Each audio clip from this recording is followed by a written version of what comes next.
शेतकरी मित्रांनो, पहिला तोडा जर का 5 टनाचा निघाला आणि त्याला मिळणारा भाव 20-30 रुपये निघाला तर मी खर्चातनं बाहेर निघतो। ही आपली मानसिकताने असलीच पाहिजे शेतकरी मित्रांनो। कारण का आज शिमला मिरचीमध्ये जे वाढता खर्च होत आहे, ह्या खर्चातनं कुठं तर बाहेर पडणं पहिला ही आपली प्लस बाजू होत असते, थोडं रिस्क कमी व्हायची बाजू असते। आणि 100% मी असाच विचार करतो की बाबा जेवढं पटकन एक 4-5 टन पहिला तोडा निघाला आपला आणि मिळणारा भाव चांगला निघाला, समजा पहिल्या 5 टनला मिळणारा भाव 30 रुपये लागला, 5 त्रिक 15, 1.5 लाख रुपये झाले आणि येणारी इन्व्हेस्टमेंट सुरुवातीच्या काळामध्ये 1 ते 1.5 लाख रुपये येत असतं। खर्चातनं बाहेर पडतो, येणारं पुढं परत खर्च आणि येणारं गोष्टी आपल्याला प्रॉफिटमध्ये आपण सहजसहजी जाऊ शकतो। ह्यामुळे हेच मानसिकतेनं आपण काम करायचं आहे, ह्याच दृष्टिकोनातून आपल्याला विचार करायचा आहे। तर हा विचार बघून आजचा व्हिडिओ आपण ह्याच गोष्टीवर बनवत आहे। नमस्कार शेतकरी मित्रांनो, मी तुमचा मित्र रोहित बोरगावे, बोरगावे टेक्नॉलॉजी या आपल्या आवडत्या यूट्यूब चॅनलवर आपले स्वागत करतो। शेतकरी मित्रांनो, आज आपण बघत आहे हा माझ्या मागे प्लॉट, गेले पण बरेच 1-2-3 भाग मी बनवलेले आहेत। हा 4 एकरचा शिमला मिरचीचा प्लॉट नेट हाऊसमध्ये आहे आणि ह्या प्लॉटमध्ये जास्तीत जास्त व्हिडिओ बनवायचा मी तुमच्यापर्यंत प्रयत्न करत आहे। गेल्या वर्षी सुद्धा उन्हाळी मिरचीचे आपण बरेच भाग केलेले आहेत। प्रत्येक भागामधनं माझं सांगणं हेच आहे की बाबा कमी खर्चामध्ये आपल्याला जास्त उत्पादन काढायचं आहे। आज शिमला मिरचीमध्ये शेतकरी टिकला पाहिजे, कंटिन्यू शिमला मिरची केली पाहिजे। आज असं मार्केटमध्ये परिस्थिती चालली की बाबा खर्च 3 लाख आणि उत्पादन 2 लाखाचं यायले, तर हे कशामुळे येतं, तर हे प्लॉट टिकला पाहिजे, त्याच्यावर आपण काम केलं पाहिजे। आणि बाबा सुरुवातीचा पहिला 5 टन काढला, 10 टन काढला, 15 टन काढला आणि प्लॉट संपला असं न होता कंटिन्यू 5 टनाचे आपल्याला 10 ते 12 तोडे आपल्याला घ्यायचे आहेत। अशा पद्धतीने ज्यावेळेला आपण शेती करू त्यावेळेला आपण 50 ते 60 टन उत्पादन काढू आणि हे योग्य रेटमध्ये म्हणजे कमी खर्चामध्ये प्रॉपर उत्पादन काढू।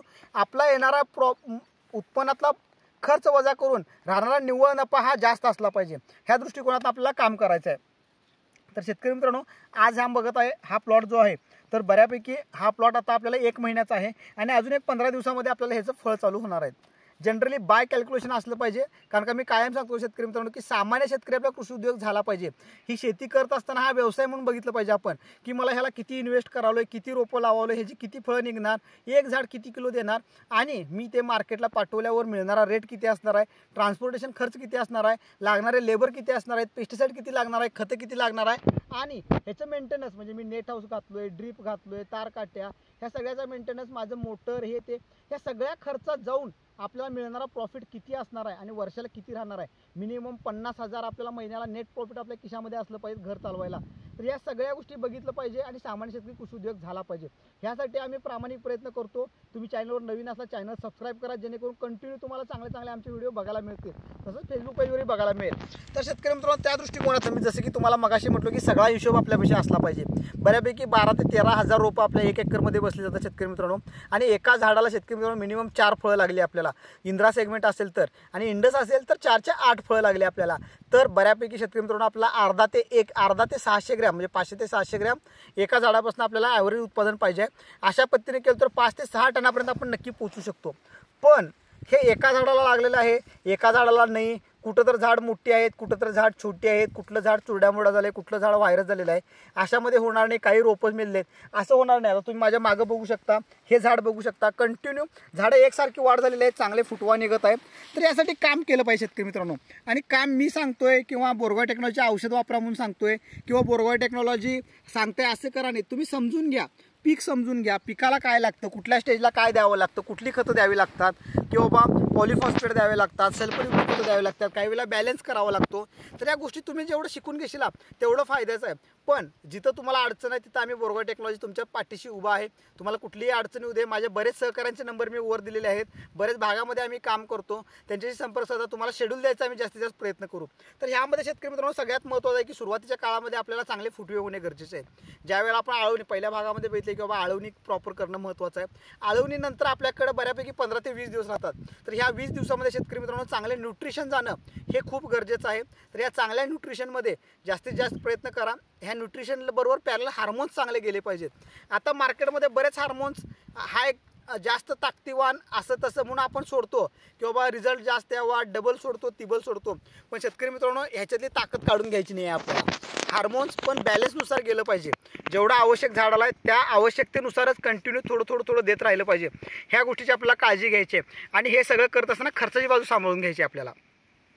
तर ह्यामध्ये शेतकरी मित्रांनो सुरुवातीच्या काळामध्ये तुम्ही योग्य प्रकारे फर्टिगेशन तुमचं प्रॉपर असलं पाहिजे आणि स्प्रे नियोजन असलं पाहिजे आणि पाणी नियोजन, ह्या 3च गोष्टी तुम्हाला पहिलं 5 टन उत्पादन काढून द्यायचं काम करणारे पहिला तोडा।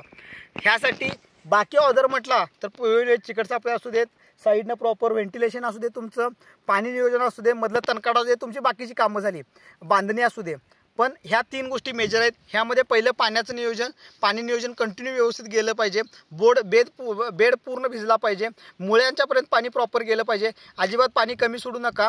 कारण का उन्हाळा जास्त आहे, फ्लॉवर ड्रॉपिंग होऊ शकतं. एक फूल महत्त्वाचं आहे आपल्याला, प्रत्येक फूल आणि फूल महत्त्वाचं आहे. तर ह्या गोष्टीकडे काळजी घ्यायची आहे. आता सगळ्यात महत्त्वाचं स्प्रे नियोजनमध्ये काय करायचं तुम्हाला सांगतो.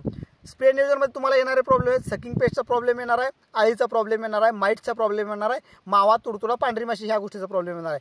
तर ह्यासाठी पॅरलल मी एक सेपरेट व्हिडिओ करीन. तुम्ही आणि कमेंटमध्ये सांगा की तुम्हाला काय आवश्यक आहे. त्या रिलेटेड मी जास्तीत जास्त लोकांचं काय कमेंट येईल त्याचे पहिले व्हिडिओ प्रेफरन्समध्ये करीन. पण त्याच्यासोबत चांगला हार्मोन्स गेलं महत्त्वाचं आहे. जसे की बाबा हे झाड स्ट्रेसमध्ये नाही राहिलं नाही पाहिजे, हे पानाची रुंदी वाढली पाहिजे. आता उन्हाळ्यामध्ये एक चांगली गोष्ट काय असते शेतकरी मित्रांनो, की जे काही हार्मोन्स आपण वापरत असतो त्यामुळे फोटोसिंथेसिस क्रिया वाढायची, उत्तेजना द्यायचं एक चांगलं काम होत असतं. आणि त्यात ऊन जास्त असल्यामुळं ह्याचं काम अधिक चांगलं होत असतं. त्यामुळे उन्हाळ्यामध्ये जेवढं जास्त हार्मोन वापरू तेवढं अतिशय चांगलं असतं. तर ह्यामध्ये पण योग्य वापरलं पाहिजे. जसं की 7 ड्रेस आहे आणि रिवर्क आहे, हे स्प्रेसाठी 2 हार्मोन अतिशय चांगले आहेत.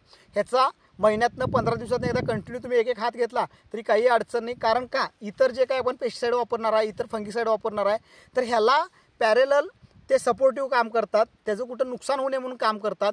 झाडाला स्ट्रेस फ्री ठेवायचं काम करतात. व्हिटॅमिन मिनरल मिक्सचर त्यामध्ये असतात. त्यामुळं झाड हे ग्रोथ करत असताना सस्टेन ग्रोथ राहतं, त्याची इम्युनिटी बुस्टर त्याची चांगली राहते.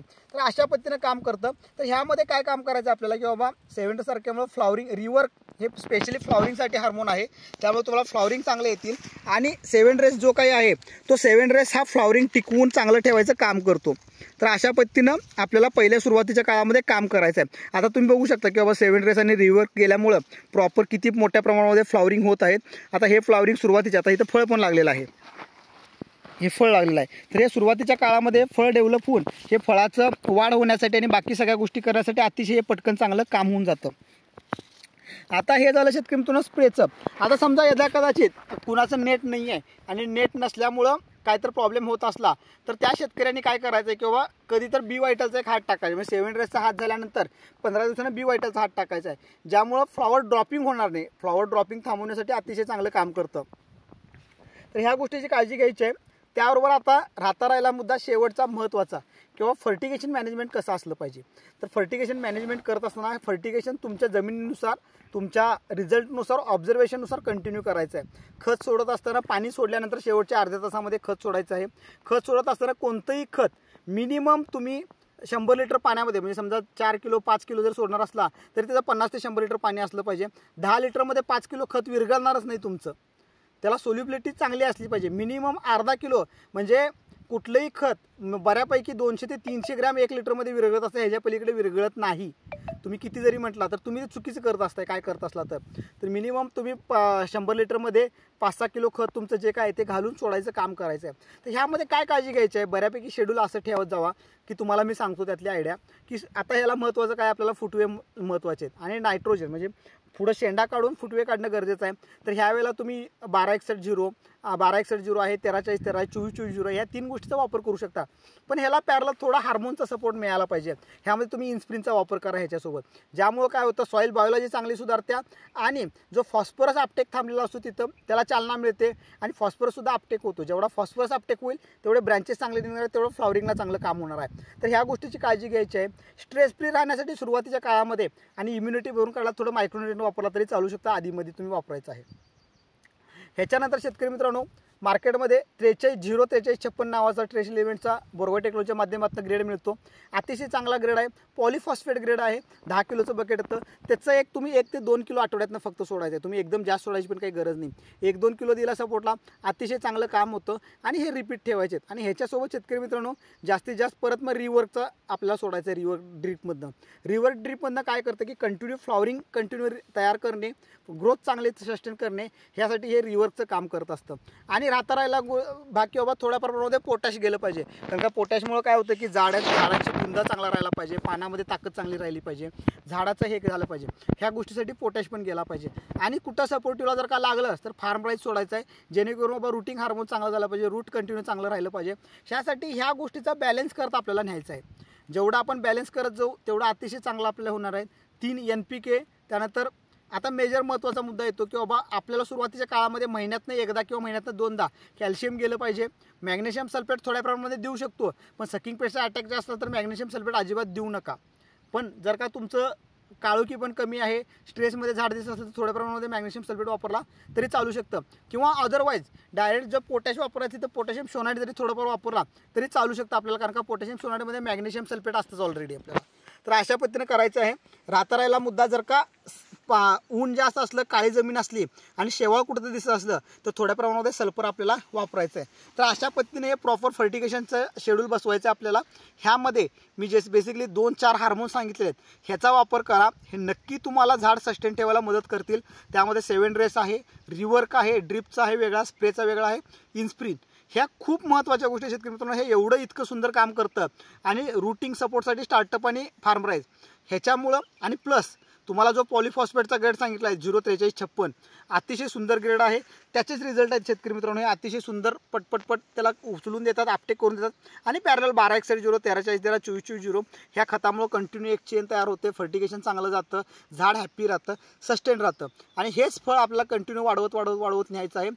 5 टनाचे 12 तोडे काढायचे नाही, 12 म्हणजे 60 टन आपल्याला मिनिमम उत्पादन निघेल एकरी. आणि 60 टनाला मिळणारा भाव मिनिमम 20 रुपये जरी लागला तरी 12 लाख रुपये होतात आपल्याला. 5-6 लाख रुपये जरी खर्च आला तर 5-6 लाख रुपये आपल्याला 6 महिन्याच्या कालावधीमध्ये राहतात.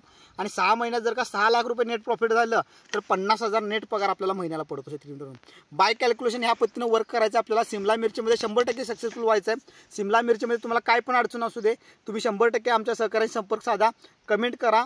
त्या कमेंटला आम्ही जास्तीत जास्त वाचून तसे व्हिडिओ बनवायचा प्रयत्न करू आणि जास्तीत जास्त आपण चांगलं काम करूया.